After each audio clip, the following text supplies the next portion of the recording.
Hello, and welcome back to day 13 of my Talking to the Camera challenge. I am talking to the camera for 30 days, and the purpose of this is to gain camera confidence. Please check down below for in the description for day 1, where I talk about what my goals are and what the purpose of this is. In today's video, we will be discussing my financial goals. Up on my screen, you will see that I have this guide that I've been following, and so today's goal is to talk about my financial goals. I didn't actually think about this a lot, so we're just gonna kind of wing it today. What are my financial goals? Okay, so I've mentioned this in the day where I had my projects, where I talked about, or the day where I spoke about like my future projects I want to work on, and a thing that I would like to do, which I have the money for, I'm just kind of waiting, is a new camera setup. The camera I'm looking at is the Canon R7.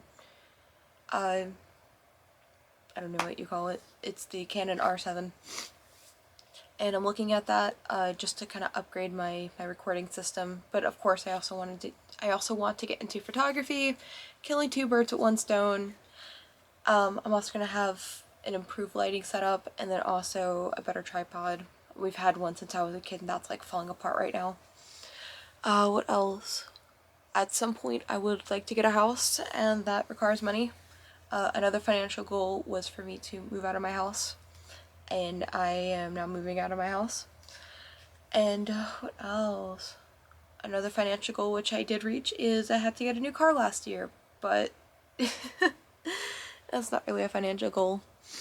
But yeah, I don't have much to kind of talk about. I'm kind of like achieving them as I get there. I would like to get better pay. There's been some discussions at my job of other teams are coming in and they're getting pay raises while our team has just kind of been stagnant. We did get a pay raise last September for cost of living, but not because we've gotten increases in our workload. And it seems that other teams are being favored over our team, and so they're getting the pay raises and we're not, unfortunately. And so that's another financial goal, is to be able to get that pay raise. I haven't mentioned it. 2 people on my team have actually spoken up about the fact that we're not getting pay raises. And my boss is like, well, I want to pay you, but I can't, because essentially my boss is just a work manager. He actually does not sign my, he doesn't sign my, he doesn't approve my timesheets. That's somebody else, which is his boss. And then his boss is the one that you have to go through to even be considered for a pay raise, which is stupid to me. I'm like, but then again, that big head honcho guy that approves all these pay raises can approve other people to get pay raises, but not us. And I know the solution is to bounce around to other jobs. I like my job, so I don't have intentions of leaving. I also don't feel like I have all that much experience quite yet, so that's what I'm kind of holding on to right now. We'll see what the future holds. I'm also trying to develop more of my skills to make it more transferable instead of just like my hard skills, which I think I've learned quite a lot. I've been at my job for 2 years, but I still don't feel ready enough just to start looking and bouncing around. And but yeah, very unfortunate. I would like a pay raise.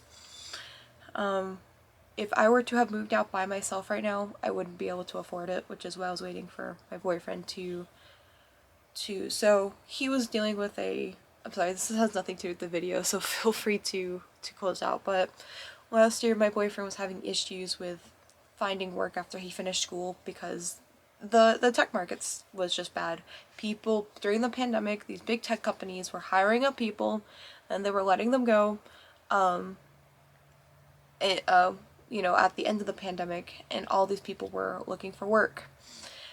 And since these people, so if I had the opportunity to hire somebody from Google that's brand new to the work field but still has a couple years of experience of Google, or some dude that just finished college with no experience at all, I'm gonna go with the Google guy. Like, yo, that's a huge name. And it sucks. You know, I mean, he was essentially looking for work for like 7 months. It was a bad time. I mean, he was applying daily, trying to, you know, we were trying to re-strategize like what he needed to do to apply. And I mean, we were reworking his resume. I was trying to pull connections I had, and the first thing is we want experience. And not everybody gets an internship while they're in school, and he, I guess, just didn't think about that, which fair enough, not everybody does it, but it makes it harder when you're coming out of school and you don't have any sort of experience other than like working like fast food and adjacent jobs, because people want to see that you have experience in that field, which, like I said, unfortunate for him, but he did manage to find work, thank God, and is thriving. So since I think he just got a pay raise, which kind of set us up for being able to move, thank God. Sorry for that interruption. But yeah, I gotta run. It's time for work. Anywho, I will see you guys in tomorrow's video. If you want to keep following this journey, please consider liking and subscribing, and adios.